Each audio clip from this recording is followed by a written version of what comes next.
Welcome to this week's episode of It's All Fun and Games, the official Gamezo podcast. I'm Dan, head writer at Gamezo, and joined, as always, by Ross, the former almost professional VALORANT Esports champion. How are you, buddy? That game is not fun in the slightest. You sound like Summit. I don't know, man. I'm not gonna go into it. I tried. Well, you get to talk about patch 0.50 later, so Great. you get to slip in Great. all of the not fun during that segment. Can't wait. Yeah, it's going to be good. So, typical agenda if you've been watching or listening for a while. Gaming news, we'll talk about Unreal Engine 5, yay. Esports news, we'll chat about what we've been playing, and then we'll play ourselves out. It's just Something we forgot to do last episode. what? Because we changed the format, and then we were supposed to do what we were playing at the end, and then we just forgot at the end. Oh yeah, you're right. We changed. Yes, I was thinking about that. I was like, we didn't even remotely talk about what we've been playing last week. Not like it matters. No, it's the same like 3 games for each of Yeah. us.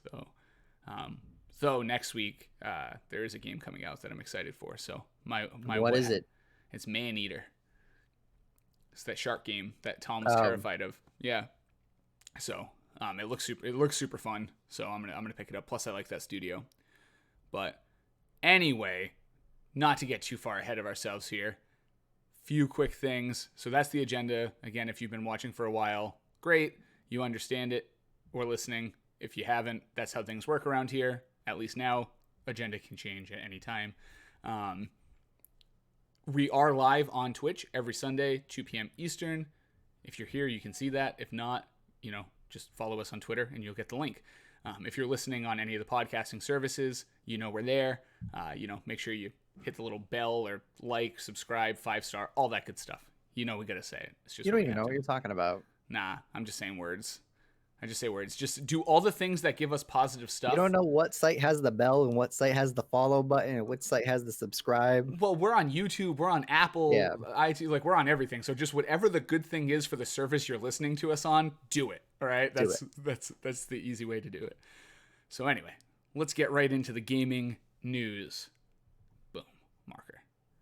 Podcast is very laggy. That's unfortunate for you because I'm not dropping anything. This is Wow, what a jerk. No, it's Paul. It's Paul. We'll cut out this little segment in the audio component, but I'm not getting any dropped frames.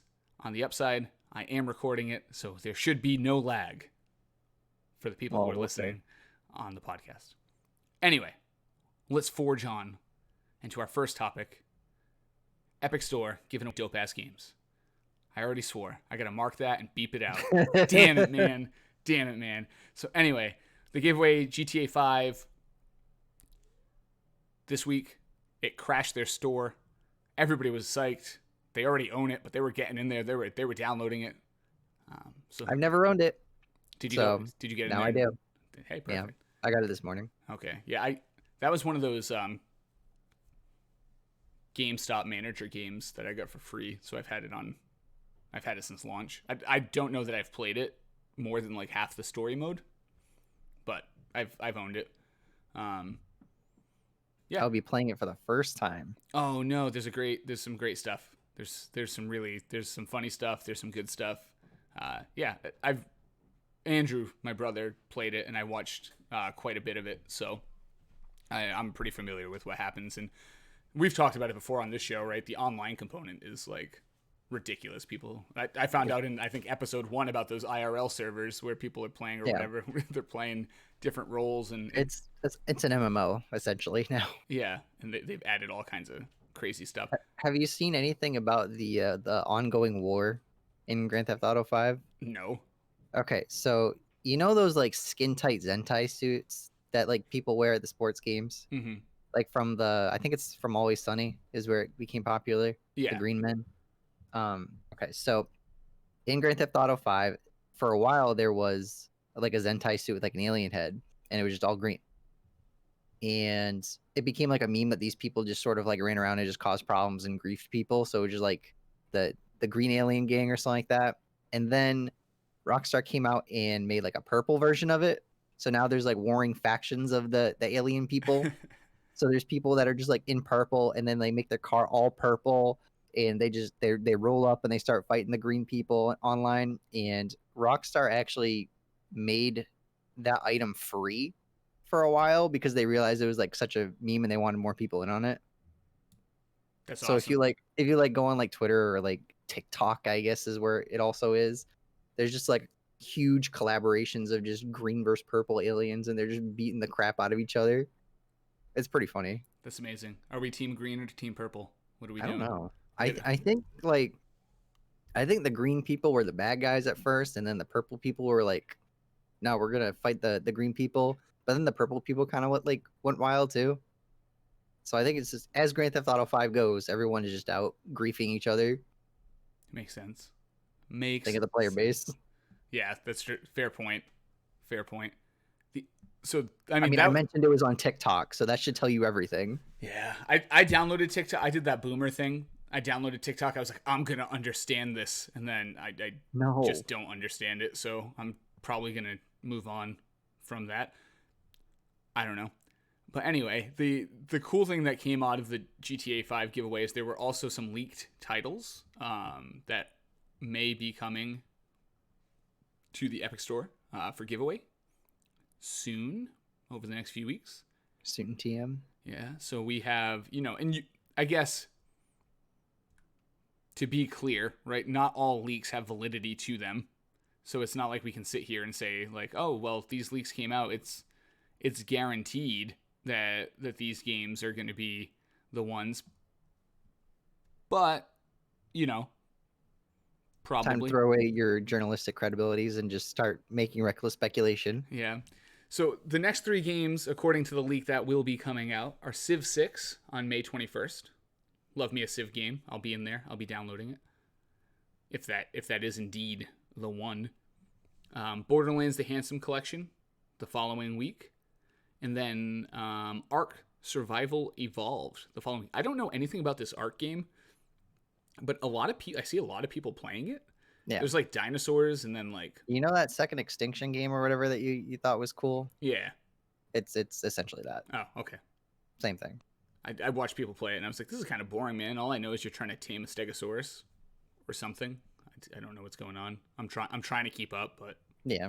It's one of those games that was like super basic in early access, and then as the years went on, it just got like more and more random stuff. makes sense. But it seems cool. Anyway, so those are potentially the free ones, but then the wrench gets thrown right in there, which is that there was an additional supposed leak claiming that The Witcher 3 could be the next free game. So, Civ It's already 6, on sale for $14. Witcher You 3, buy it. whatever. I don't know, man. I honestly, I'm more excited for Civ 6 than I would be for The Witcher 3. Just because The Witcher 3 has been around so long and it's been on sale so many times. I'm pretty sure I have everything around that game just from sales already. So Yeah, I mean it's $14, but it definitely qualifies as one of those free games at this point. it'd be cool with the show and everything. And Yeah.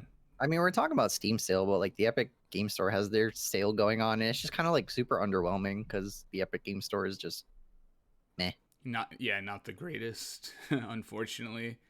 Though they're doing a thing right now, I guess. We were talking about the Maneater game right at the beginning, but apparently the Epic Store is doing a thing where you can get a $10 off any game coupon. Yeah, I got that for redeeming the free Grand Theft Auto. Yeah, this morning. I think that's what it was. And so Tripwire Games, who's making Maneater, was like, "Hey guys, check this out. Go download your free Grand Theft Auto 5, get your $10 off coupon, and then next week when Maneater comes out, buy it on the Epic Store and get yourself $10 off." I was like, "Oh, that's pretty cool." The company launching the game's not like spend 100% of the money. They're like, "No, go play our game. We don't care. Just go play it." Which is pretty nice. Because viral marketing is important. Yeah. So that's pretty cool. I think we can probably sum up this one gaming news item as the Epic Store attempts to stay relevant. Well, I mean, it's relevant. It's just not as good. Yeah. The biggest thing going for them is really, don't want to turn this into a huge Epic Games Store kind of like, I don't know, beatdown, but the best thing the Epic Store has going for it is that they give developers more profits from their sales. The UI isn't good. Like, everything else about it is just subpar to Steam.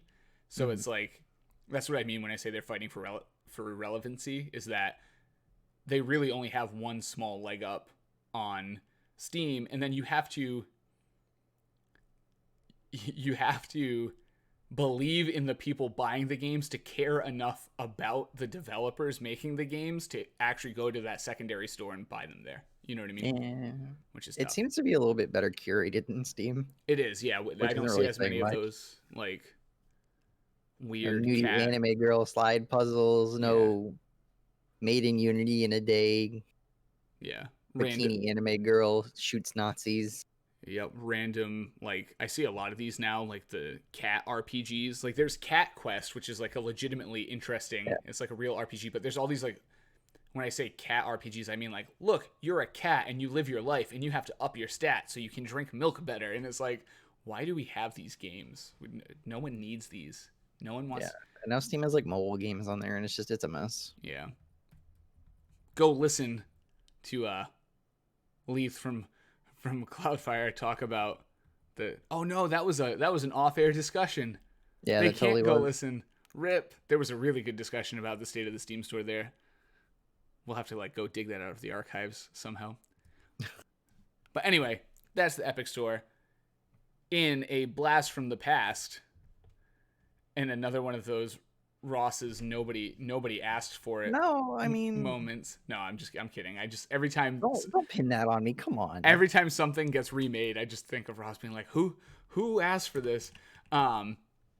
So some of the big news, I guess, from this last week was that we're getting Tony Hawk Pro Skater Remastered, which I know the initial response from the Twitterverse and the internets was, no, give us the new skate. We don't want Tony Hawk Remastered. But like, as someone who grew up playing Tony Hawk, I'm kind of psyched to go pick this up when it comes out. It looks good. It looks good, but again, it's not Skate 4. Yeah. Unfortunately for Tony Hawk, a better skateboarding game has been made in the last, I don't know, 10, 15, whatever it is, years. Yeah. And it's just Tony Hawk, like it's kind of like comparing like NBA Jam to like NBA 2K.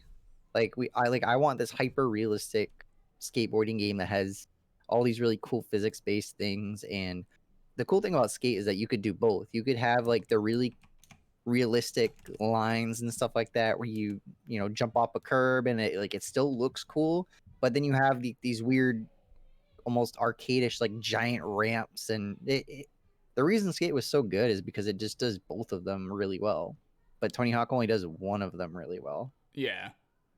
Yeah, and like, I don't know, for me Tony Hawk will always be, eating a bag of Doritos, drinking some Mountain Dew, and listening to Goldfinger, right? Like, that's the Tony Hawk nostalgia experience for me. And Dan, I'm going to ask you a very personal question. Oh, jeez. Were you the friend that had Tony Hawk on the N64? No. Okay. Everyone had that one friend who played Tony Hawk in the N64. No, not me. It was not me. It was not me. How would you, like, I can't even imagine playing that game on that controller. To this day, I think the N64 controller might be the biggest mess of a controller that I've ever played on. Well, you know how for the original Tony Hawk, you used the face buttons like X volley, like circle grab, triangle grind. It was the same thing in the N64 controller. It was just using the C buttons. Oh, okay. I guess that wouldn't be terrible. Yeah.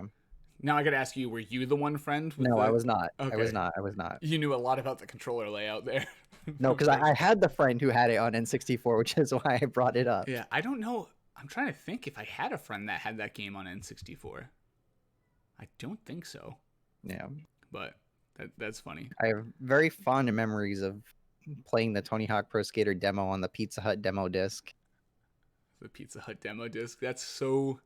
Yeah. 50% of our audience is from not America. Does not understand that. Well, 50% of them are not like cognizant of what Pizza Hut is. Yep. And then the other half is just like too young. Exactly. That's like they don't know what a demo disc is. Two old guys do a gaming podcast. Go. Ugh, It's yuck. so good. It's so good. But one thing, speaking of old guys, one thing I thought was actually really cool is that they're going to age all of the skaters in the game appropriately. I didn't know that. Which is actually pretty cool. So like, I want to be like just super old. He's not super old, but just like old Tony Hawk landed in a 900. You know, just watching my ankle snap on impact. Just let it go. Now I'm not sure. I'm not sure to what degree I've got to assume. I saw the headline like right before we went on the podcast. It was just like looking up Tony Hawk, the remastered release, and I saw like they're going to be aged skaters, and I was like, oh, that's really cool. I'll bring that up, but I didn't have time to really dig into it. So I've got to assume that they're going to be both available in aged and unaged, and not that you're going to have to play the whole game as like old Tony Hawk, right? Like I'm assuming you're gonna be able to do it. So, but I thought that was really cool because like I don't know, man. People can be vain, right? And I could see them being like, no, I want to be in my youthful prime and blah, blah, blah. So I'm actually looking at the article here. I saw that they added, I don't know if this was in the original ones, but I know the first one didn't have like a woman character. Mm-hmm. And I saw a video where they had, I'm assuming she's like a pro. That's the thing now. Like I can't think of any cool pro skaters that are, relevant age wise, like our age or younger. Like it's just been Tony Hawk, and then it's just been a void of celebrity for the last 15 years. Yeah, no one has reached that level or that status that he had or still has. I mean, his name still is going to sell this game. Yeah, he brought it into the mainstream, and then like when he went away, so did the mainstream appeal. And like there were some great skaters. You know, you had your Rodney Mullins and your Bob Burnquists and like some really good people. The Flying Tomato there, Shaun White. Like there were some good athletes, and none of them. Probably the youngest one I can think of, but even he's like kind of old at this point. And he transitioned. He's primarily snowboarding now, so it's like I don't even remember. Like I remember he did it, but I don't even think of him as a skateboarder. Yeah, it's just kind of funny because skateboarding was grassroots, then it went Hollywood, and then it went back to grassroots like super fast. And like I think the thing with Shaun White too, that he's won Olympic gold medals in snowboarding, so it's really hard. To classify him as a skateboarder at this. I'm sure he's won gold medals in like X Games skateboarding or whatever. Sure. But Olympics, X Games. You know, it shouldn't even be on the screen. I know, like I'm giving it some credit there. Anyway, I think that whole thing's gonna be pretty cool. I'll pick it up just for the nostalgia. Honestly, I think the coolest thing is that they did sort of like a Mario Maker theme. So now, like you had like the Creator Park. Mm-hmm. It didn't come out until the second one, I think, but now there's Creator Park, and you can upload them online, and you can add like tags and stuff like that, and people can download them. People can edit the things that they download and re-upload them. So that's cool. Oh, that's pretty cool. I like that.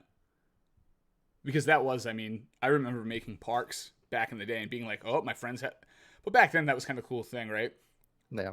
My friends would ride their bike to my house, and then we would play all the different parks that I made. Or, you could bring your memory card. Oh, my God, the memory cards, and kind of do that. But we're in a different world now, Roswald. Different world. Yeah, so now everything's just online. Upload it. Fun. Yeah. So that was cool. Another game announcement that kind of came out of left field was a new Paper Mario, the Origami King. I've never been a huge Paper Mario person. I just haven't. I think they're cool looking games. I can't tell you if I've played more than like 20 minutes of one ever. So it was cool. It came out. It looks good. That's we talked about it. Like that's my. And we did talk about this. We talked about how there had to be a Paper Mario kind of coming next. It got leaked along with everything else when we talked about the Mario, that was the Mario collection. Yeah, because that was one of the pieces of information along with it. Yeah. is that there was a new Paper Mario and it was gonna play like the older ones because everyone likes the older ones and the new ones are kind of like mediocre. Yeah.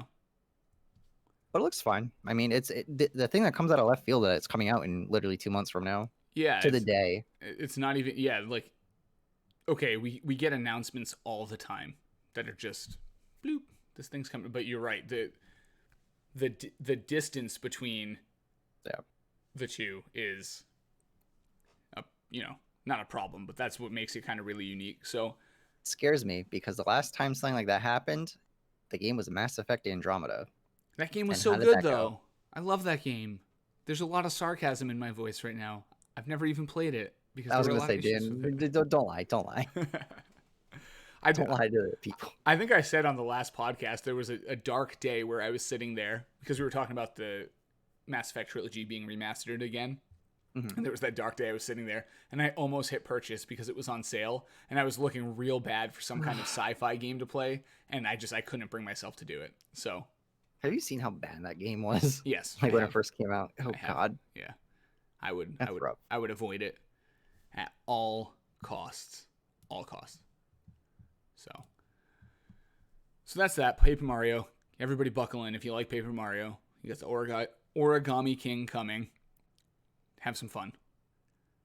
So, recently, this is a totally American thing, but recently, and the timing's great here, there's been discussion about a second stimulus check for us. Keep the economy going. And that thing might land just in time for the Steam summer sale. Oh, you really reached for Yeah. that one. So we can spend all of our free money on games. I joke about that because I have friends who literally like save money all year for the Steam summer sale, and then it's like, how often do they actually play the games they buy? Spoiler, they don't. Yeah, I have one friend who puts money away every paycheck, and then has that way every time a Steam sale comes up, he has a pool of money to purchase games from. Yeah. Yeah, I'm not gonna say anything about that. He doesn't listen to the podcast. say whatever you want. But anyway, beyond that stretch, the fact of the matter is we have some Steam summer sale dates potentially leaked, looking at June 25th through July 9th. Seems to be the dates it's going to happen. It's good news for anybody who's a PC gamer. Anyone who hasn't picked up Dishonored for 250 yet, it's, here's your 5th chance to do it. Exactly. So hopefully you finally take advantage. I don't know. Like, I don't know what to tell you. It's Steam sale. Yeah, there's going to be tons of stuff. Whatever. Build up your wish list so you get notifications if it's on deep sale and don't rip. do that. Because then what happens to me is I get an email and it says like 67 of the games on your wish lists are on sale, and it's like, oh no. Well, What am I gonna do? How big is your wish list? My wish list at any time is like 15 deep. One, like probably 3 or 4, maybe 5 years ago, one of the Steam summer sale things was like, hey, build your wish list, and if it gets to a certain amount, well, there was a thing where they were gonna give people their entire wish list worth of games, right? Oh yeah. So this is like when they introduced the wish list or something like that, and they're like, hey, use the wish list, put X amount of things on there, and then like certain amount of people will just get all of it for free. So I have stuff that's been sitting on there for like 5 years. Oh Lord, you need to curate. We're talking about Steam's curation. There's a lot of junk on there. Like I went back and looked, and I'm like, man, I'm not playing any of this. Yeah. I'll go and look, and sometimes there's stuff on my wish list. Sometimes there's stuff that I've just kind of had my eye on.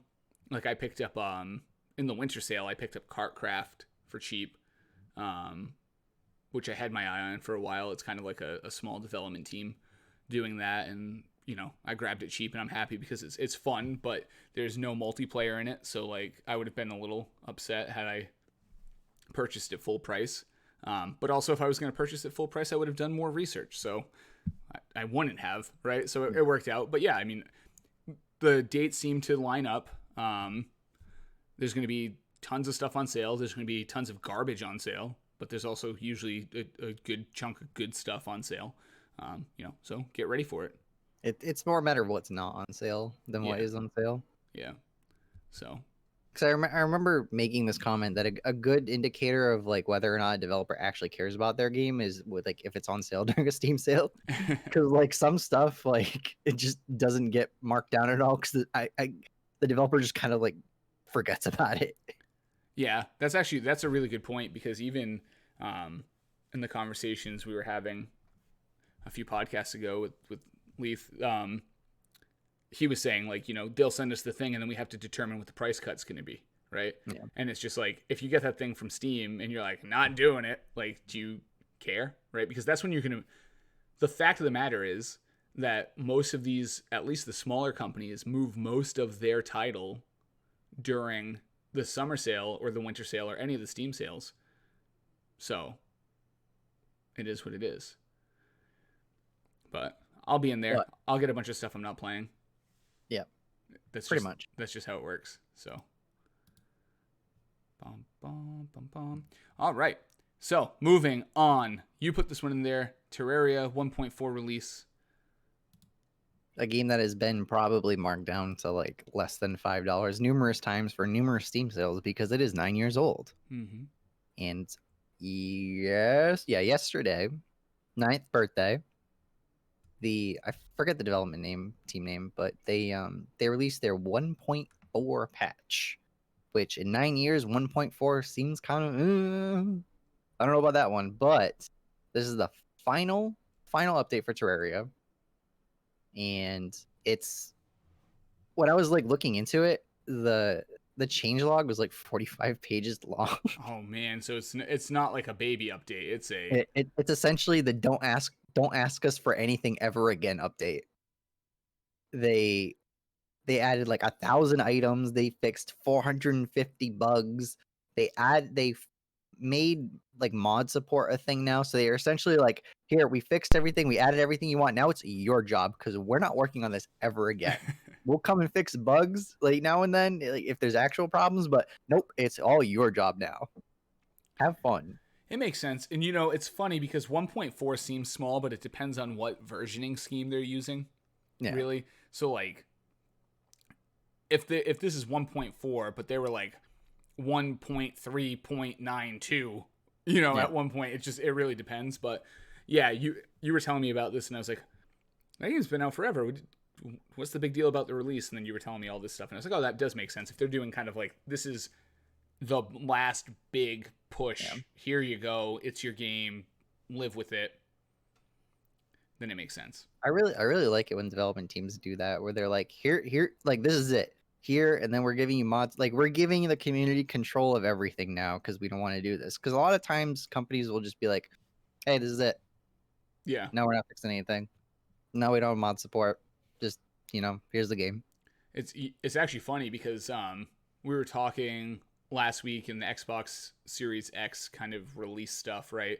One of the games we were talking about was Dirt 5 and how it was kind of interesting because Codemasters released this entire statement like a week beforehand about we're working on what's next, and then they kind of dropped the new trailer. But it was really interesting to me where they were basically like, we're done with this game. And then they were like, and we'll fix broken stuff, but like we're done. Like enjoy your Dirt Rally 2.0. It's the game you get. We're not doing any huge updates. Like this last update is the big one, and we'll be around to fix other stuff. But it was almost the opposite of what Terraria did. Terraria was like, no, here is everything you need. You'll never need us again. Like we're good. Whereas Dirt was kind of like, here's enough, like, and we'll still be around if something breaks. Yeah. So kind of two different approaches to the same, what we call in the business sunsetting of a game or product. So I'm interested to see what happens with that game in like the next year or two. See what people do. Total conversion mods.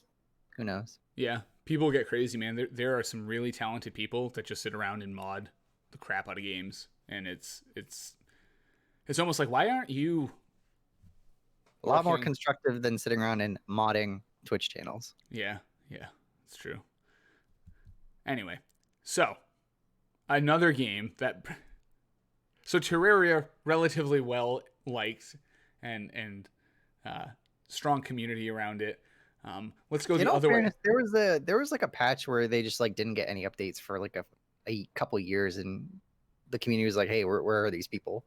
I think that's why like 1.4 is kind of important. But again, Yeah. Everybody has slip ups, just like EA with Anthem. So, yeah,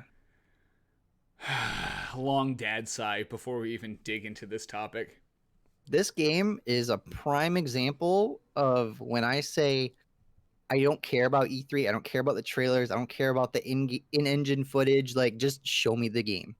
This is the prime example of show me the game, and I will care because everyone loved Anthem. The E3 trailer is great. Everyone was excited. Oh my god, this is a next gen game. And then the game comes out and it's like, oh, it's crappy Destiny.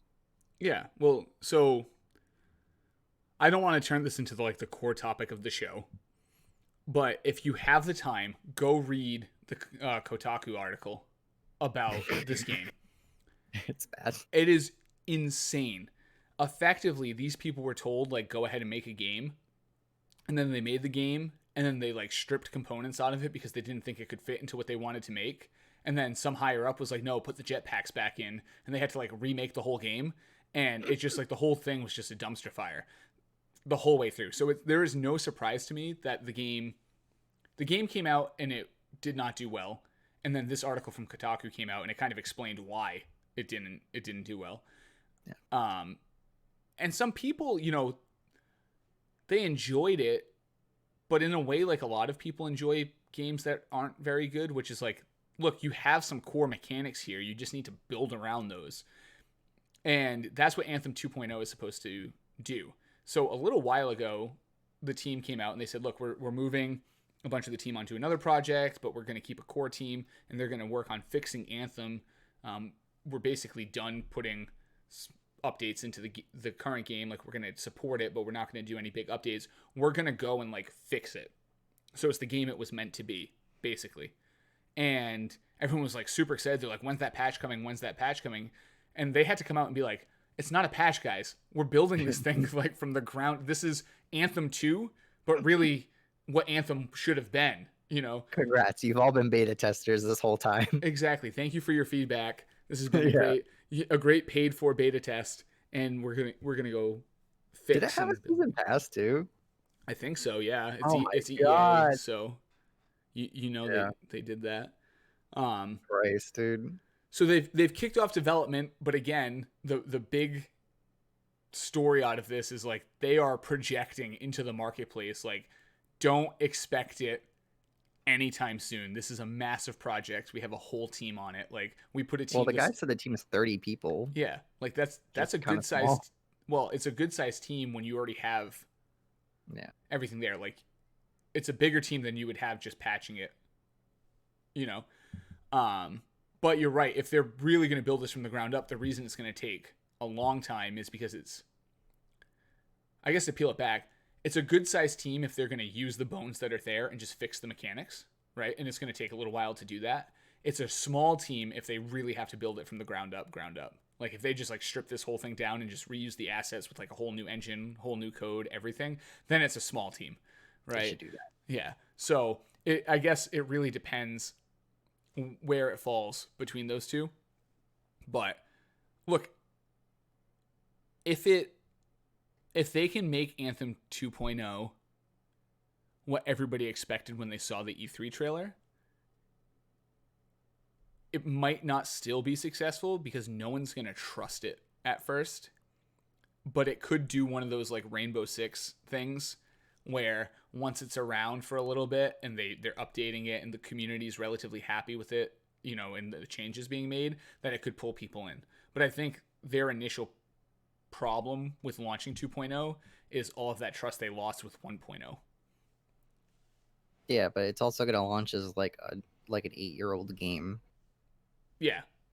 So, I mean, you don't know what the market's going to look like when 2.0 is finally finished. And it might just be a case of just kind of like what happened to Mass Effect Andromeda, where it's this 2010s game in like late 2010s. Yeah. And it's just behind everything. But we'll see.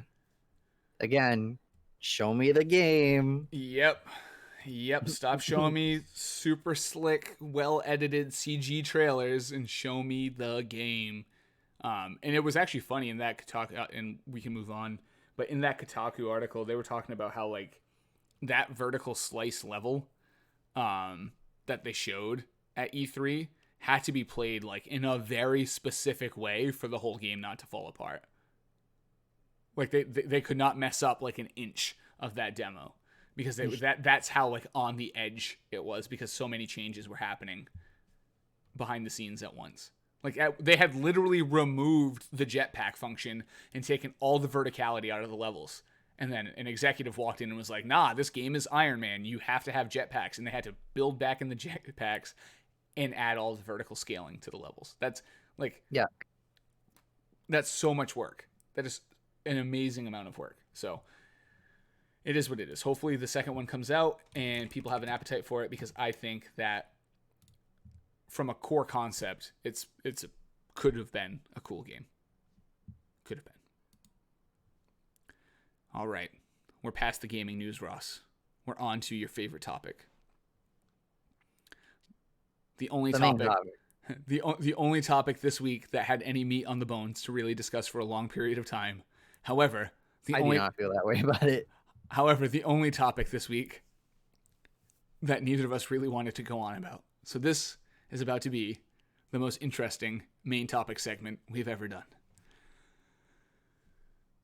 Well, at least it's not the girl getting banned from Twitch, because that would have been a no for me. Well, there's not enough meat on that bones either. Like, that's... I mean, well... Twitch streamer who gets consistently banned from Twitch gets banned from Twitch. There, I covered the entire topic. Okay, great. So moving on to the main topic, we're going to talk about Unreal 5, Unreal Engine 5. Now, at face value, that topic of itself is not very interesting, but there's a lot of things swirling around Unreal Engine 5 that we're going to touch on. Saying Unreal Engine 5 is like the banner, but really there's like 3 or 4 different news stories that came out this week around Unreal Engine 5, and we're going to encompass all of those in this discussion. So, Unreal Engine 5 got announced over the last week. For those unfamiliar with what an engine is, it's basically a core. There are people listening, Ross. You're laughing, but there are people listening that are like, I don't understand why an engine is important. An engine does all of the really hard work for development teams, so they don't have to go down and baseline code like all the stuff. And Unreal has been one of the most popular engines on the market for a long time. A lot of games you've played were in Unreal Engine 4, so this is just the next step. Upgrading your engine is a ton of work, and that's why we don't see tons of engine upgrades, and that's also why you see studios who make their own engine brag every time, this is our new Frostbite 73 engine. You know, like, they brag about that because the amount of work that goes into it is a lot. And how these engines are built really determines the capabilities of the games you can make. We hear a lot of times that like XYZ company used this engine, and it's a super powerful engine, but the engine wasn't built with the type of game they were making in mind, and it took them a lot of time and effort, to go in and build plugins into that engine and whatnot. So there's a very good example of that, and it's Rainbow Six Siege. Yeah. Running on Assassin's Creed engine. Exactly. So the engine is really important. And like I said, some studios will go and make it, but a lot of studios are using Unreal, right? They're licensing it, or they're using, a lot of studios are using some other engine and they're licensing it from another studio or company, right? Most studios aren't making their own one. And Unreal is one of the most popular. So the release of Unreal Engine 5 was a big deal because it's ostensibly going to be the benchmark for next generation engines, right? And again, because engines deal with things like physics, it's going to deal with things like how games can use ray tracing and lighting. It's going to deal with how they do particle effects. It's going to really put developers into that box of what they can do. It's important that the engine is built with the architecture of the system in mind, right? And so that's really what happened here is this was a huge collaboration between Sony and Epic, and they worked together to basically make the perfect air quotes engine for next generation games. How much of that is true? Only time will tell, but it is exciting. The perfect part. I was like, what do you mean whether or not they like work together? That's kind of like, that. Yeah. They say. Yeah, they say it right in the press release. Okay. Yeah. So, but whether or not it's going to work and be, the end all be all engine for next gen, it's just going to take time, right? So it is really good that they worked directly with Sony to map the architecture. They did come out and say, like, look, this isn't a Sony only engine. It will work exactly the same on Xbox Series X, which is good because some people were worried. They were like, oh, they came out with a demo and they worked directly with Sony. This means Xbox is left in the dust. And it's like, no, I don't think Epic's going to limit their licensing capability. Jump at that as fast as they can, man. Everything is just always like, but what about Microsoft? This is bad for Microsoft. Microsoft screwing up again. It's like, chill. They just want a console war. They're like, another one for Sony. It's a win for Sony. So it's a big deal, right? Like I said, we're getting our first real next gen engine. Unreal Engine 4, as popular as it was, there were some problems with it, specifically around physics and how you had to kind of finagle the physics to work realistically that people had problems with. There's actually an entire thing, if you go to like the Unreal Guide, it has a whole thing about like how to interact with their physics to make them work the way physics should work, which is kind of a weird thing. So, hopefully they fix some of that. There's also a limitation on what you can do graphically and with some of those other things. So it'll be really cool. So then that's one piece, right? So there's not a lot to say about it. Like, it's going to be the bedrock for a lot of next-gen games. You're going to see Unreal 5 pop up as your game's loading consistently in this next generation. The next piece is they released Ross's favorite. They released gameplay in Unreal. No, it's not gameplay. Engine 5.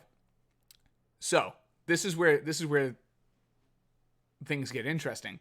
So they released this gameplay, air quotes, and it was like the most seamless,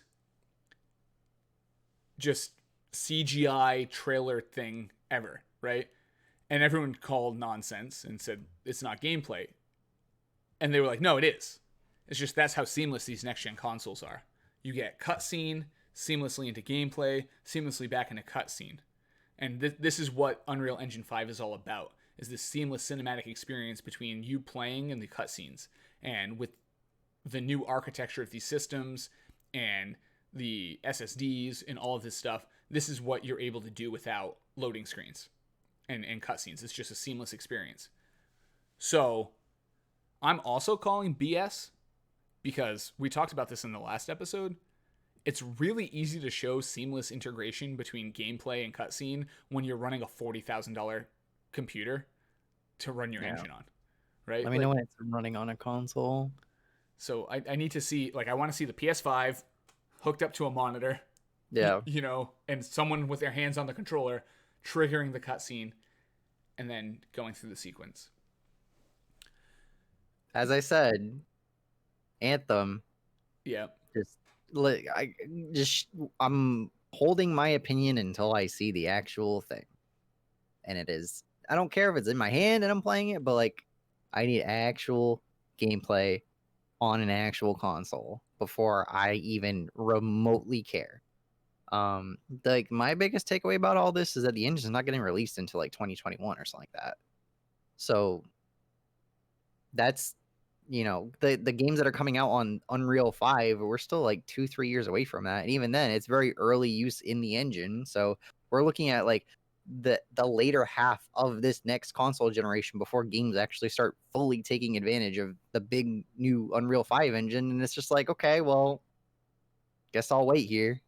Yeah, and that's an important point that we talked about in the last podcast episode as well, which is we were talking about the next gen systems and just why the videos they were showing at the Xbox Series X event, they didn't look that much better than current gen. It's because when you have 5, 7, 10 years into a system, you're using every last efficiency within it. And so, to your point, if they're not going to start developing games in Unreal 5 until 2021, then you're looking at 2023 at the earliest to start getting games. That's when we get the knack. That's Yeah. when knack 3 makes its big debut. Using in all the Unreal power. 5. Yeah, so that'll be interesting. But I think, so those are kind of like two of the three main stories that came out of Unreal 5, right? So story one is we've got a new engine. It's going to be the cornerstone of next gen.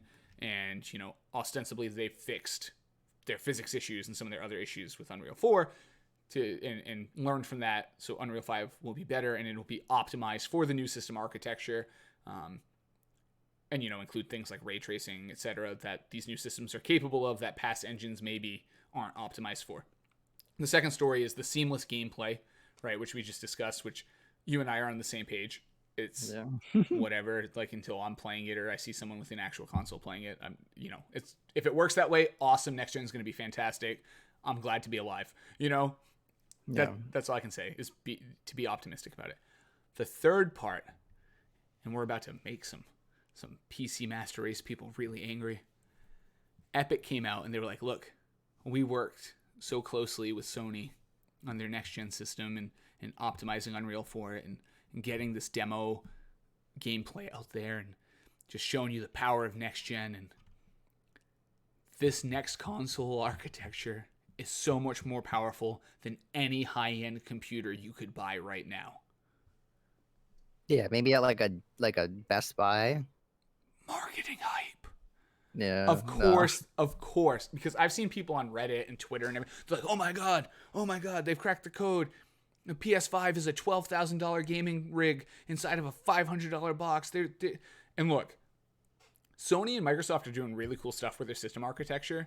Because it's a closed system and they're running their own operating system on it, they can optimize and get great efficiency out of what they're building.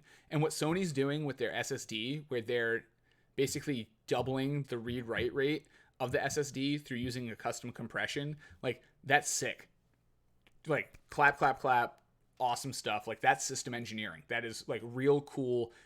It shows you that these consoles are more than just jamming the best parts for the price into a system and getting it to work, right? They're optimizing them. A lot goes into building these. That's really cool. But, like, let's relax.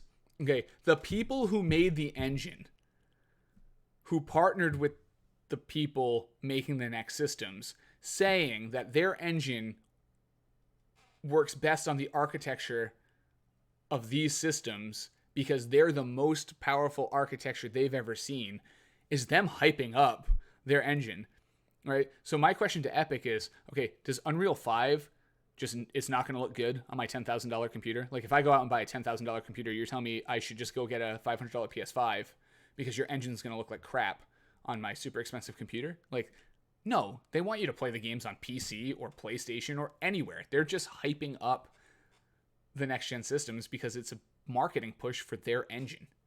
Yeah. And it's a lot easier to tell somebody you can get this for $500 than it is to tell somebody you can get this for $5,000. Just facts. Yeah, I mean, it's just, I'm just rolling my eyes so hard, man. Like, you're trying to tell me that they're essentially trying to do more with less. The whole point of a console is that you're not spending $1,000, $2,000 on something, right? Mm-hmm. And it's cost-effective gaming. So you're trying to tell me that if they doubled the price of what, like, the parts that they were using, like if they upgraded and used better parts or whatever for their PlayStation 5, you're telling me it'd be the same. Like, come on, man. Yeah. It's just console gaming at its finest. And you know what? At the end of the day, if it is great and if it is better than a $20,000 PC, great. That means we win. Yeah, the consumer wins. We had this conversation a while ago. Like, yeah. I want the next consoles to push PC gaming to be cheaper, more efficient, or better. It's not a PC gaming. Get better. Yeah, it's not a PC gaming versus console gaming thing. Like, it just helps the consumer. Like, the better, but it just, from a technical standpoint, it makes no sense, like you said, to say that you run our thing on this $500 thing versus running it on this $5,000 thing, it's going to work just as good on it's like, no, that's not how things work. If I give you more resources, you can do more. You can render better graphics. You can do more particle effects. You can have better physics calculations because you're not going to fry the CPU because you have more threads and cores to work with. Like, it's math. It's computer science. Like, but it's marketing speak. And I don't want this to be like an anti-Unreal Engine 5 thing. It looks awesome. If it does what it does, it's awesome. I think we've been pretty positive on Unreal 5. You know, the fact that it's coming out is great. If it works the way they showed it, awesome, but I'm a little skeptical. I'm just calling total BS on the marketing people who are trying to sell this engine, being like, no, it is the best it could ever be on console. And you know what? This is another one of those, maybe it is. Maybe it is optimized for PlayStation 5 and Xbox Series X. I think that'd be a dumb move considering the amount of PC gamers out there to optimize your engine for the consoles and not, you're just hamstringing yourself, right? Like, if you make your engine and it only works really well on the consoles and it works terrible on the PCs, or it doesn't work as well on the PC, then you're alienating an entire chunk of your player base that could be paying you. Well, that, and it reflects poorly on the company because there's people trying to develop a PC game like CD Projekt Red or something like that, and they're just like, oh, okay, so this isn't gonna, like, our cross-platform game just isn't gonna look as good on PC.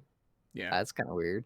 Exactly. So, anyway, that's everything I had to say about Unreal 5. I thought it was just interesting that they kept popping up in the news, from the launch to the demo to this bold statement that the next gen system architecture was better than any high-end computer. It's just like, it's just like every claim got bolder. It was like, we're launching. Okay, whatever. I don't want to beat a dead horse. That's Unreal 5. We somehow got like 20 minutes out of that, 15 minutes out of that. It's way more time than I thought. You got 20 minutes. I know. I just grandstanded, and then you popped in I with don't like, care. Yeah. We're not going to see any of this for another 3-4 years anyways, so it's just whatever. Catch us on podcast 123 when we talk about the first Unreal 5 engine game being dropped. Knack 3. Really showing off the ray tracing. I can't wait. We talked about that too. Like, there's going to be so many games that are just tech demos at first. And like, that's cool. I want to see what they're capable of. Just make them good games that also. They're not going to be good games. I know, they never are. That's why they're tech demos. It's always like, look at how good it looks. Look at what we did with the physics. We got 12 billion particles and it didn't melt. I don't know.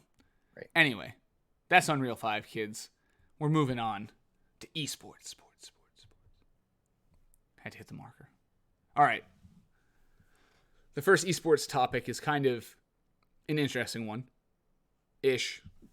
There's like we're stringing some stuff together here. It's not. We're taking a little bit of this and we're trying to stretch it out and tie it over to this thing over here. So Helix Esports, who partnered to bring Oxygen Esports, has now gone and partnered with Razer as their primary periphery supplier, sponsor, whatever you want to call it. So if you're not familiar with Helix, Helix does like those esports centers where you can go and like learn to shoutcast or like practice with a team, and they have like after school kids programs where kids can play on esports teams, and there's coaching, and it's kind of cool. There's one in Patriots Place, right? Yeah. Yep. And that's why they partnered with helped bring Oxygen Esports, which is a Boston-based esports team, into a few different games, and the one that Ross is Rocket League and Rainbow Six. Yeah, were the two big ones. I think there's a few others on the list, but they weren't. Yeah, but the two are the ones that they picked up from Reciprocity when it folded. Yeah, the other 4 they had already, because it's just, what esports org doesn't have like 3 different 12-year-old Fortnite players? Like, it's just, you kind of need it. It's like you need your, like, if you're making an esports team, you need your Fiverr logo, you need a crummy name, you need like a promo code from G Fuel or Rogue Energy or whatever bootleg supplement company or whatever you're with, and then you need like 12 Fortnite players, and that's just kind of like the starter kit. The esports starter. You should sell that. Make an ebook. It's 1 page long. It's one page long. $30. We'll teach you how to start an esports team. So, like you said, it's really not that interesting. It'll just, for me, it'll be interesting to see what kind of constraints it puts on Oxygen. Like, does that carry over? Is there any intertwining there, or is it just Helix on their own off to the side? Every team has like a peripheral affiliate. I think it's just more so they're adding Razer to their Helix Esports centers mostly. And then, like the OXG players are going to be like, yeah, well, I play on a Razer, whatever. But I mean, they're not forced to use those for competitions. At least that's what other teams have to deal with. That's really interesting. I was wondering about that because I saw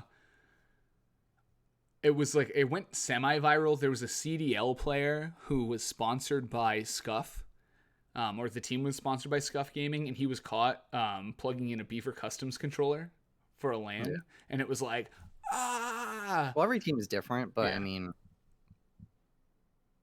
I don't think these companies are going to actually force you to use their products in competition.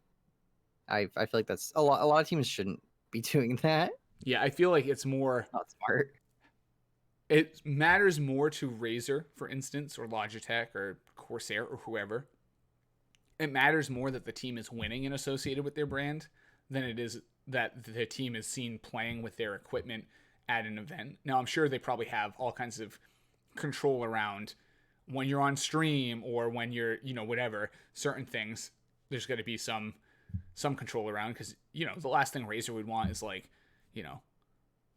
hey Ross, here's your Razer sponsorship, and then you're on your stream and you're like, check out my new SteelSeries headset. It's so good, and this Logitech keyboard is the best, and it's like there's got to be some constraints. That's more what it's about. Yeah, but I understand in competition, it's more value to them that the team wins with their logo all over their website and their clothes and stuff than it is that they're playing with the correct mouse.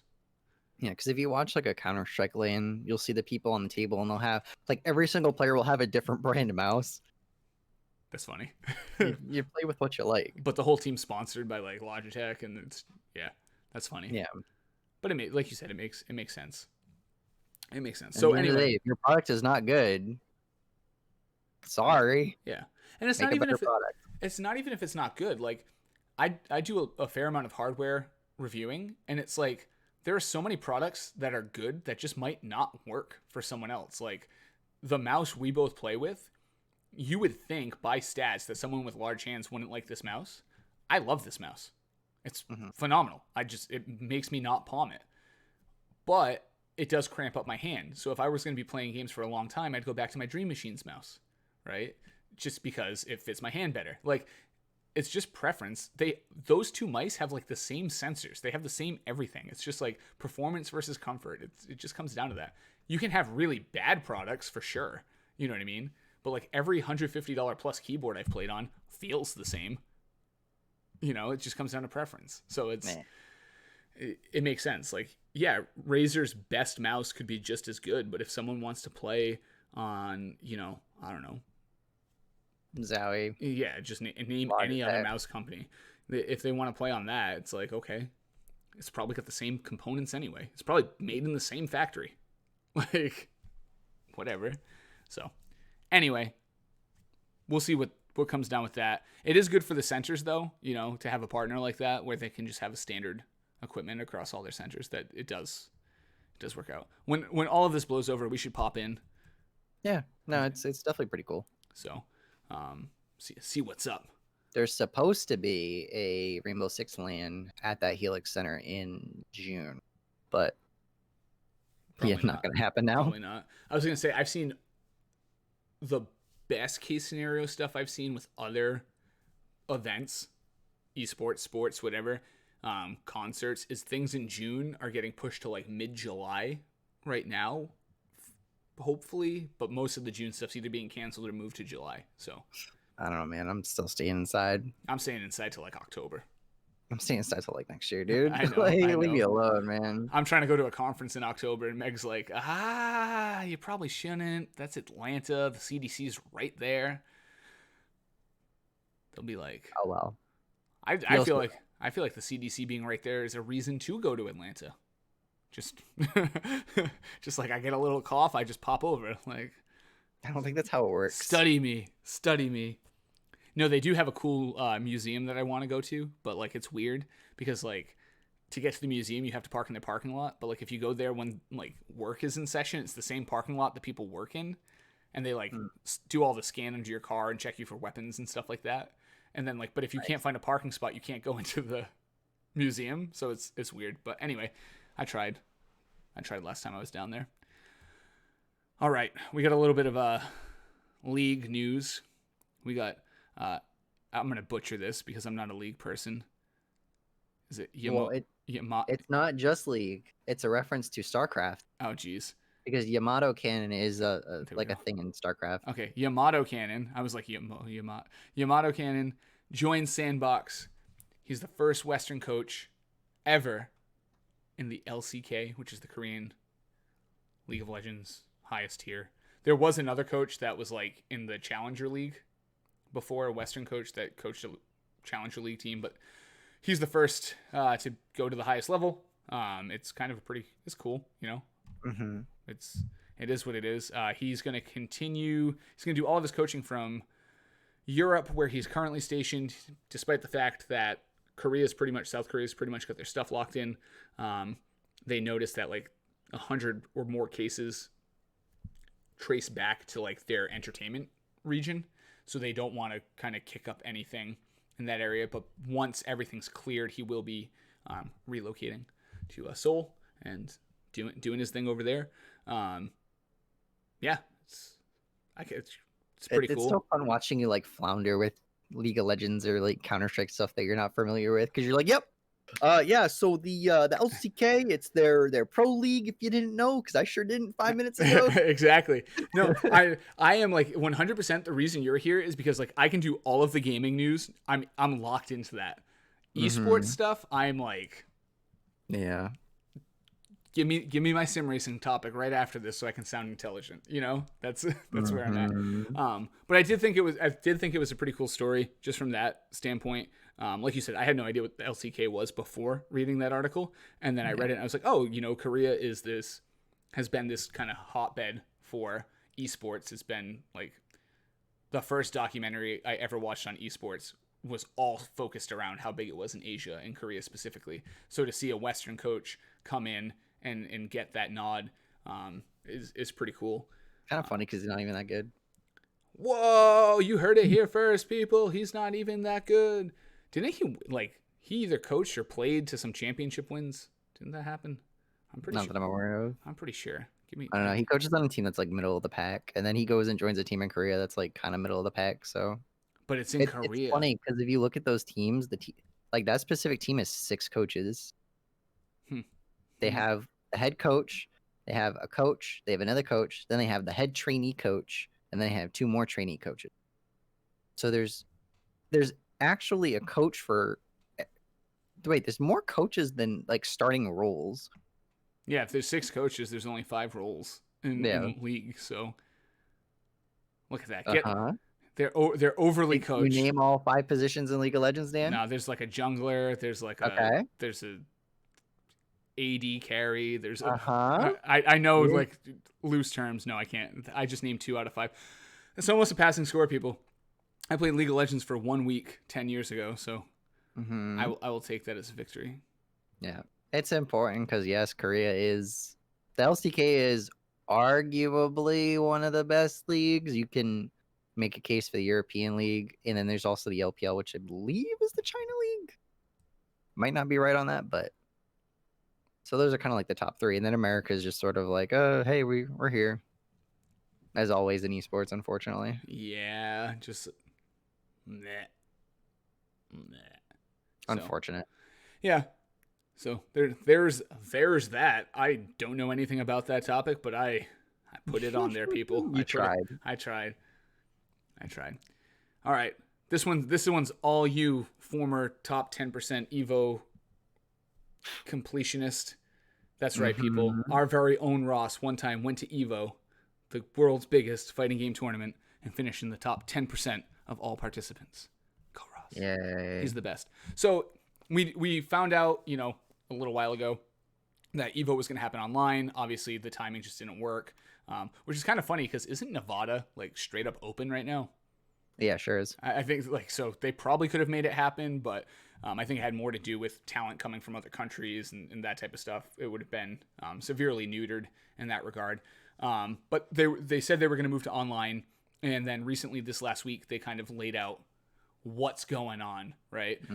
So over to you, our Evo specialist. Over to me. Okay, so the main things to take away from this. Number one is no Smash. Yay! No Smash Brothers. They got rid of Smash because the net play is so bad and unplayable that they couldn't even they just said no. We're not gonna deal with that. Okay, so I have it written down so I don't forget it. But they have every single game that was previously announced for the schedule. So we have Dragon Ball Z, which is garbage. We have Grand Blue Versus, which is a good game. We have Samurai Showdown, which is it's okay. We got Soul Calibur 6, which is it's okay. It's fun to watch. Street Fighter 5, Street Fighter 5. Tekken 7, great game. Uniclear, Under Night in Birth, whatever, something clear laid. It's anime. That's all you need to know. So the tournament is now, instead of being one weekend, it is every single weekend from July 4th to August 2nd. So the main games that I just announced, they do not have an open bracket anymore because it is online. So they are going to do some sort of like exhibition, some sort of like smaller bracket with people that are kind of next to each other in terms of, net play and latency and all that stuff. But there are open brackets, and they basically picked the games with the best netcode, not necessarily good games, unfortunately. So if you are an aspiring pro in Killer Instinct, Mortal Kombat 11, Skullgirls, Second Encore, or my favorite, Them's Fighting Herds, which is also known as the My Little Pony fighting game that got cease and desisted by the My Little Pony people. There you go. If you want to be a pro in that game, go for it. You can be in the open Evo bracket, and you can also go up against the illustrious Toaster Strudel 14. And, you might be an Evo winner. Who knows?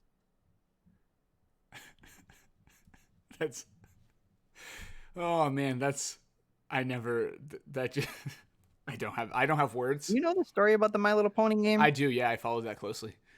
Yeah, they basically, they got deep into, making that game, including some like legitimate gameplay and demos using the ponies, the characters, right from the show. And they got cease and desist into hell, and then it kind of went away for a little bit, and then they came out with this like it's My Little Pony, but we didn't say it style game. So, but one of the people, I forget, I don't know what her like role is on the show, but one of the people who is like one of the main lead artists for My Little Pony, she actually reached out to these people and made them original characters for the game. Oh, that's awesome. To make up for the fact that they got cease and desisted. So like all of the characters are ones that I believe I forget who it is, but I believe it's a woman, like the lead artist or whatever. But yeah, she basically made new characters for all these people. Like, hey, sorry, we don't really have control over it. We think it's cool, so we're gonna help you out. And the game is good netcode, so now it's at Evo. Congratulations. And now they did good by people and putting good netcode. And look, mini tangent.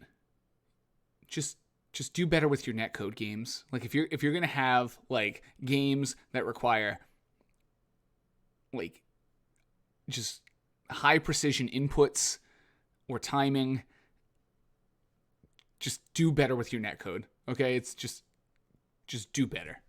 That's it. Like that's the end of my rant. I don't understand games that come out and they're like, we're going to be the next great fighting game. And really, unless you have a good local scene, you're going to have to play online. And everything you learn that you can do online, you can juggle and do that and pull off this trick because our netcode sucks.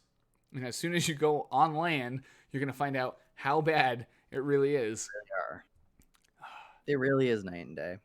It's ridiculous. There's, and it's so funny. Like a lot of esports kind of communities have that saying, which is try that crap on LAN, because it's just like if the netcode, and look, even if the netcode is good, there's going to be some latency, and there's just going to be stuff you can pull off that you can't pull off on LAN, but just do better. That's all I have to say. Yeah. All right. So up until when did you make the decision to never play Valorant again? How many days ago? Yesterday? Yesterday. Okay. So up until yesterday, Ross was going to be the number one Valorant player. I was okay. No. Don't say it like that, because that's like super cringy when you say it like that. Like, I was just playing the game, you know. I was trying to be the best. Whoever I was trying to did get good at it.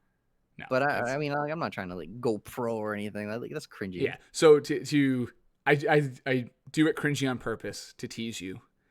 But in reality, what Ross was going to do is he was going to spend X amount of days to see what it would take to improve at Valorant. Basically, how far could you improve with the plan, and what would it be like, right? Okay. And so Ross was playing the game. Before you do any of that, I want to stress that the number one most important thing that you need to get better at a game is you have to actually enjoy it, and that's where I failed. Okay, I mean, that is a fact. You're never going to get better at anything you hate. Yes. So Ross was going to go through and do this thing where he was going to try to get better at Valorant. He was going to do his placements. He was going to get his rank. And then he was going to go through a well-formed, because Ross is smart and understands performance, he's going to go through a well-formed plan to improve over a period of time to see what you would have to do and how far it could take you. That ended yesterday. Let me explain what happened yesterday. Oh, geez. I haven't heard this. I just saw you. I went to stream, and I watched you log into Rainbow Six instead of Valorant. And I was like, uh-oh, something changed. Yeah. All right. So, yesterday morning, made breakfast, all that stuff. Did my little stretches. Did my gamer stretches. Did a little bit of this. If you're on Twitch, you can see it. Theater of the mind. I'm doing the little hand stretch this way, doing a little hand stretch this way, doing a little, get the muscles going, the blood going, right? And then I sat in a custom game for like 10-15 minutes. I was practicing all these really cool angles that I could throw like Sage's slow ball over these buildings, and I hit this spot perfectly for the beginning of the round, so this guy can't swing on mid and all this stuff. I worked on all this stuff for like 15 minutes, was feeling really good about it. So I'm like, you know what? I'm gonna go play. The one game I played yesterday, dude, I got the map I was looking for, the map I had actually practiced on, first person insta-lock stage. Bang. There goes the last 20 minutes of me practicing. Down the drain. Doesn't matter. So whatever. Pick a character, whatever. Doesn't matter. I can play Cypher. I like Cypher. He's cool. Round one of my teammates starts typing in all chat, knife fight mid? Who wants to knife fight mid? This is a competitive game. This is like ranked. This guy wants to run down mid and just have like a knife fight with people, which seems like something you do in casual and not ranked. But what do I know? I'm crap at the game. I'm bronze 3. Who knows? What do I know? Maybe that's the strat that people do. Yeah. So then I reminded myself that being stuck in a 45-minute game where some guy runs up mid and feeds for the entire 45 minutes is why I stopped playing Riot games to begin with. That's why League of Legends wasn't fun. And that is the article that will never happen now. Yeah, it's unfortunate, but it's okay. So now back to Rainbow Six, because I got a plan for that. Anyway, so the reason I bring all of that up is because one of the big esports stories from the last, and to peel this back, a lot of top level streamers have also come to the same conclusion that Ross has. Yeah. Summit1G, when asked why he moved to like Sea of Thieves from Valorant, he was like, bro, I don't play games that aren't fun. Nadeshot could not wait to get out of Valorant. Like, he was like, bro, I think my contract for having to play this game is up tomorrow. I'm back on Warzone. Like, it was like he was that blunt with the chat, right? Well, that's a Call of Duty player playing Valorant. That's a whole different can. Well, he did not to get too far off track, but he did spend some time trying to get good at CS:GO. There was like when he bought a team. Yeah, so like, but anyway, I digress. So the reason I bring all of this up is because patch 0.50 came out last week, and it was supposed to be like the patch that fixed everything that was wrong with or complained about Valorant. Apparently, it didn't fix any of the fun problems, but what did it fix, Ross? And did it work? Now, here's my main issue with everything is that this company is doing a really good job but their game just isn't fun, and I feel bad because they actually went through the not the pain, but they actually changed parts of a map because they realized it was incredibly one-sided.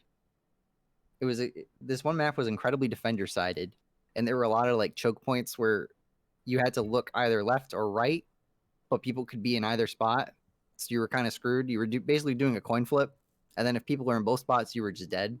You had no chance. So they got rid of a lot of those. They changed the walls that come down like during the start of the game that you can't like go past in the prep phase or whatever it is, like the buy phase, I guess it is in Valorant. So it's if you really like Valorant, it's a good sign because they're willing to do things like that. They're willing to like deconstruct the map and change this wall and make this, you know, a slant instead of a like a full corner for someone to sit in. And they're putting in all the effort. And then in the patch notes, they're like, hey, we took out this one random corner of the map because we found it was doing all this. And like they go and they explain all of it, and it's props to them. Good job. I wish I could like take that and then put it in the game I actually care about. But then, you know, they changed a bunch of stuff with the guns. They made them like a little bit more accurate for like burst firing and stuff like that. Like the bullet sprays don't go too crazy too fast. The main problem, like the main complaint people are having, aside from the bullet punch, which they're never going to change for whatever reason, but people are having a problem with the fact that you could be moving and then basically stop immediately and have a perfectly accurate shot.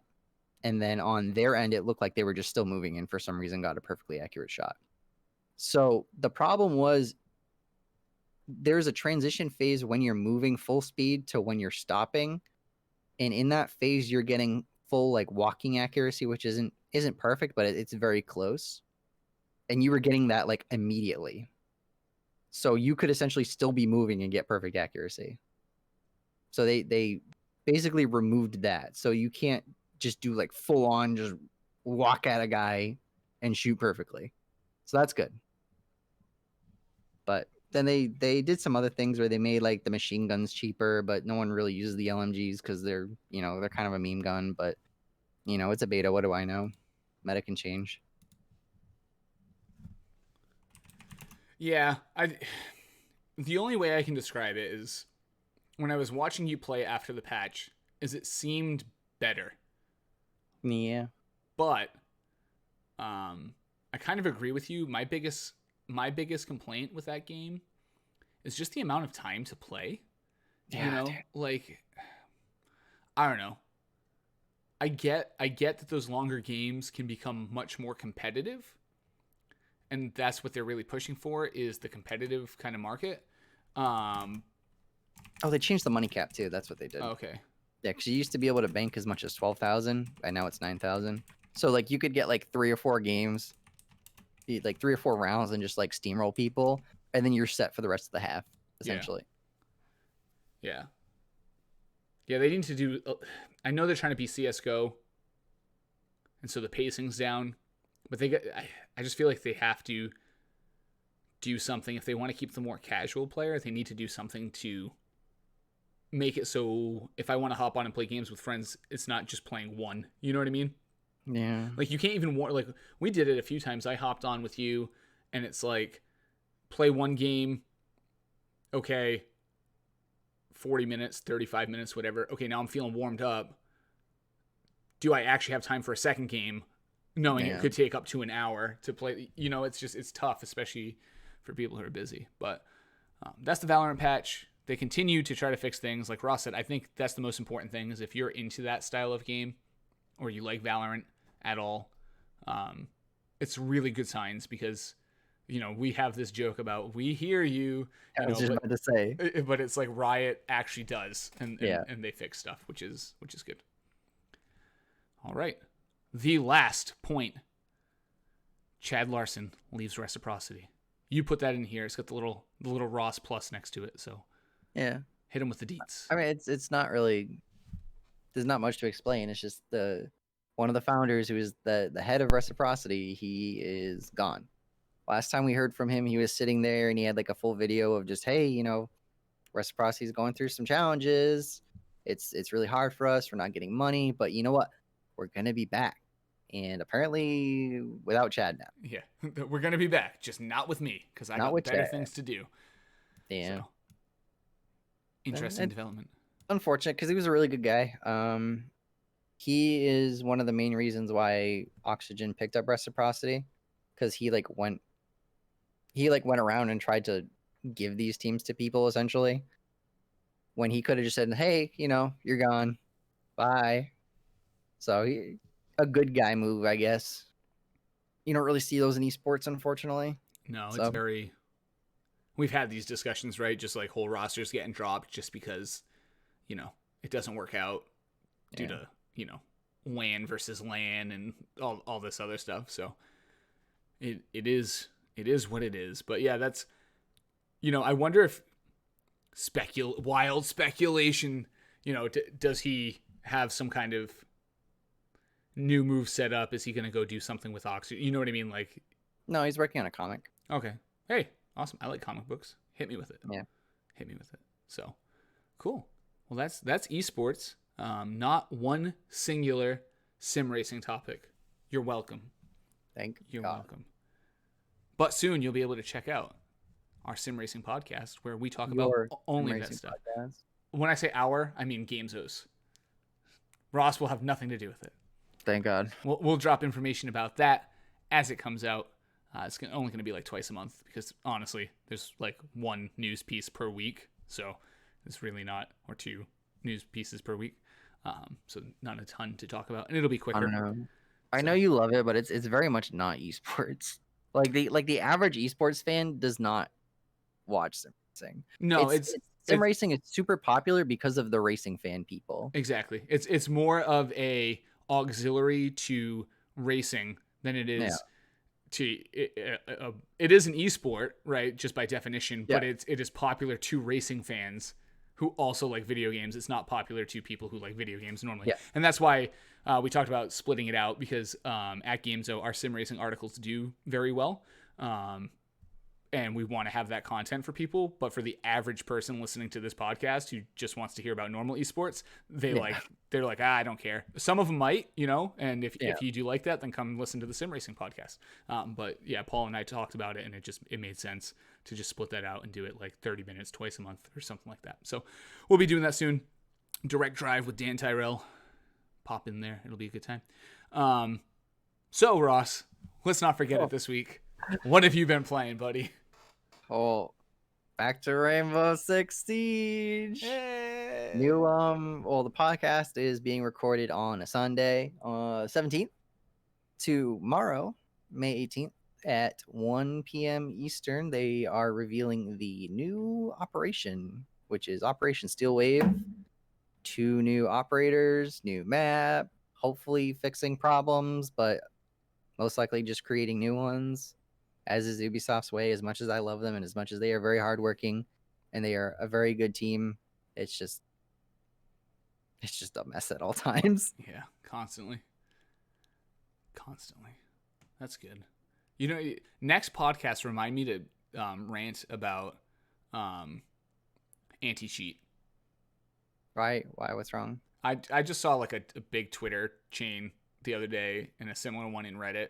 And I know those are two very toxic places, but about how Valorant's anti-cheat is like a rootkit and it's the worst thing ever and the Chinese are hacking your computer. And I just want to discuss why you need to relax.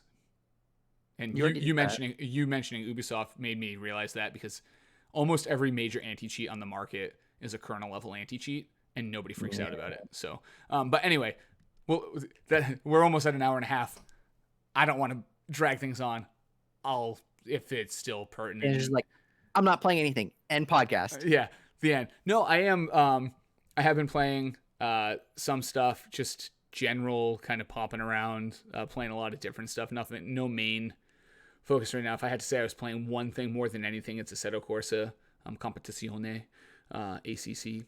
And I think I kind of want to play Dirt 2, Dirt Rally 2.0 for some reason. I've been like in this mood to sim race on the dirt, and Divinity, which I play every week. We Tom and I hit a point last night where not only am I now more interested in the story of the game because things get like not super in detail, write down every note or you can't continue the game.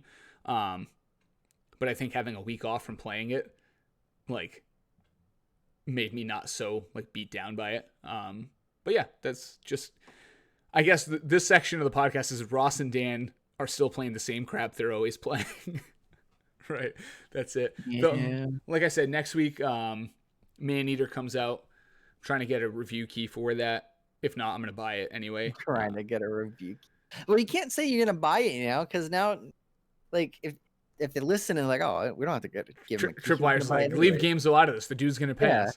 Yeah, he's gonna pay us. Yeah, you know what's funny about that game is I had no interest in it at PAX, and then I started looking at it, and it's actually looks super fun. Basically, there's the PAX mention. Mark that off your bingo sheet. You know, I almost went the whole podcast without mentioning it. You almost went the whole podcast without you mentioning PAX or sim racing, and then you blew it up at the end. I did it on purpose. It was all to give you false hope. But yeah, they had the big booth there, and you know, it just looks like standard shark game. And I didn't know Tripwire was making it. They do Killing Floor, which is a really fun series, and yeah, I started getting trailers on like Facebook and stuff recently, and I watched it, and it looks cool. You basically, it's such a cheeseball story.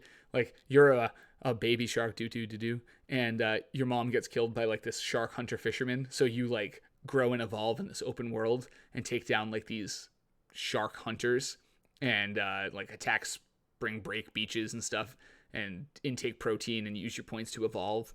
So that way you can take down stuff. But like there's also different areas of the map have different like other sea creatures. So like there's the brackish waters of, you know, the southeast, and there's like a giant crocodile that you can fight, and, you know, giant squid and different stuff. So it just looks like one of those, you know, mindless games that I sit down and I just swim around as a shark and I just munch on stuff, which is the type of game I'm into. I just want to not have to think sometimes. So, and eating stuff as a shark. You like doing that, huh? Yeah, and I can become a megalodon and get armor on my body. I can evolve to have armor. And speaking of megalodon, we were playing Sea of Thieves. And Tom freaked, not you. And Tom freaked out the second he saw a shark. Yes. I have a clip I'll share with you where the first time he sees a shark. I too have a clip. It's honestly. But the most terrifying thing is we get attacked by the megalodon, and then when he bites the ship, he like knocks you back, knocked Tom into the water. Oh no. And he damn near had a panic attack because he's in the water with this megalodon. Poor Tom. Yeah. Yeah, our friend Tom is deathly afraid of sharks. I was watching him stream Sea of Thieves, and he was trying to get something, and he saw a shark, and like when I say he pooped his pants, like full code brown, like full meltdown. Full code brown. Yeah, I think I put it up on my Twitter. It was bad. It was really bad. I showed my kids and they laughed. They're like, "Oh, Uncle Tom pooped his pants." So he had like a full reaction. But anyway, that's the stuff I'm looking forward to playing. So there, I changed the segment. There you go. What am I looking forward to playing? But inevitably won't actually play. Yeah, I have a game to review right now that's been loaded to my computer for a week that I haven't. What is it called? It's The Shattering. It's like a horror not sci-fi, like a horror thriller-esque game. So I don't know. I gotta check it out. It looks kind of cool, narrative-driven, puzzly, psychological thriller. So. I wonder who's done that before. Nobody's ever done that style of game before. Definitely not Konami. Not once, not never. So yeah, that's the podcast. Ross, do you want to stick around and do a post show, or do you want to just go about your life? I mean, we can. I don't really have anything else to talk about. Well, you know, we can do like 15 minutes with the people. We can be men of the people. So what I'm gonna do is I'm gonna hit the BRB button. Okay. Do I have a BRB button? Post show. By the way, on Dan's Twitch.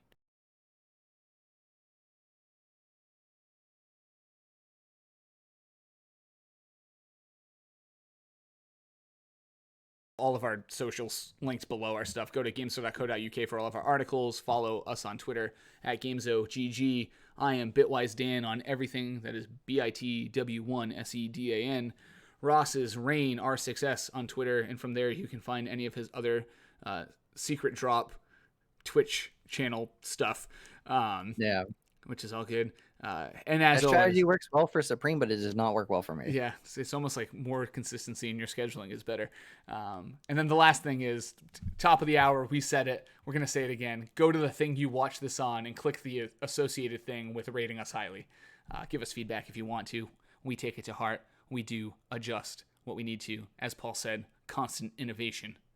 Constant innovation. So